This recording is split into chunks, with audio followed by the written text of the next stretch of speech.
président de la République, lui, a fait son choix. Non pas entre les camps antagonistes, mais en faveur d'une méthode de révolution. Il a choisi la révolution paysanne.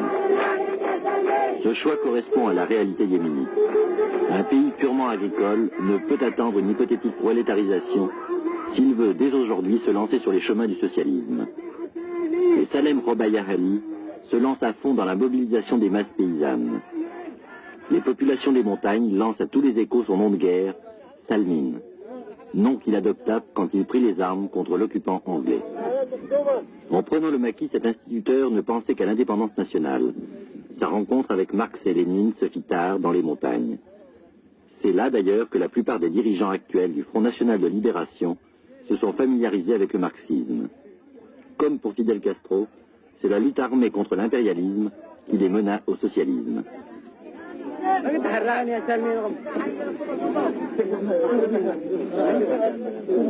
Salmin s'aventure en personne jusqu'à la frontière du Nord-Yémen, où les contre-révolutionnaires préparent leurs attaques. C'est ici que la fidélité des tribus est d'importance vitale.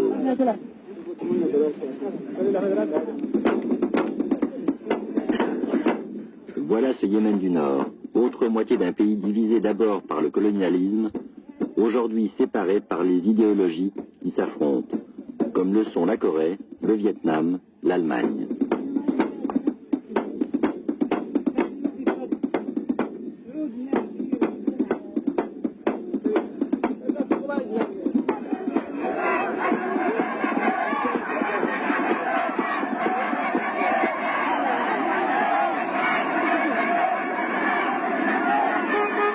La tournée présidentielle devient un plébiscite.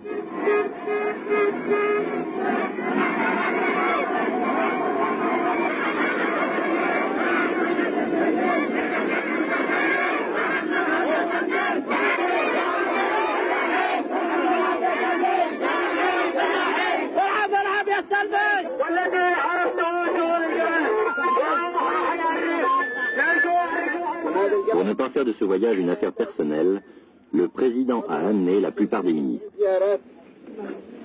À cette tribune improvisée, le Premier ministre et ministre de la Défense, celui de l'Éducation nationale, de la réforme agraire, le commandant en chef des armées et celui de l'aviation.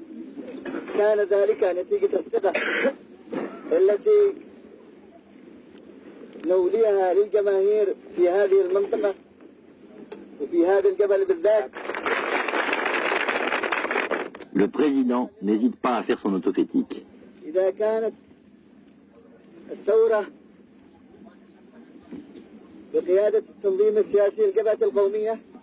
Frères, si la révolution sous la direction du NLF n'a réalisé qu'une modeste partie de nos objectifs, c'est que nous ne sommes qu'une avant-garde, avec de grandes ambitions que nous essayons de réaliser grâce aux masses populaires et aux partis. من خلال الجماهير ومن خلال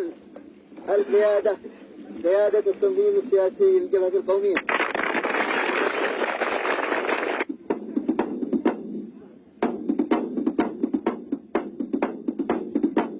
Dans ces montagnes où le paysanat n'a jamais été réduit à une condition servile aussi mutilante qu'en Hadramaout, les paysans répondent à l'appel de celui qui leur demande d'être des soldats de la révolution.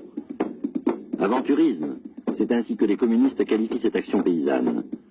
Bien que les communistes yéménites sont peu nombreux, ils se posent avec l'appui soviétique comme arbitres et seuls représentants légitimes du dogme. Par rapport au NLF, les communistes affichent la même attitude que les partis en Europe vis-à-vis des gauchistes.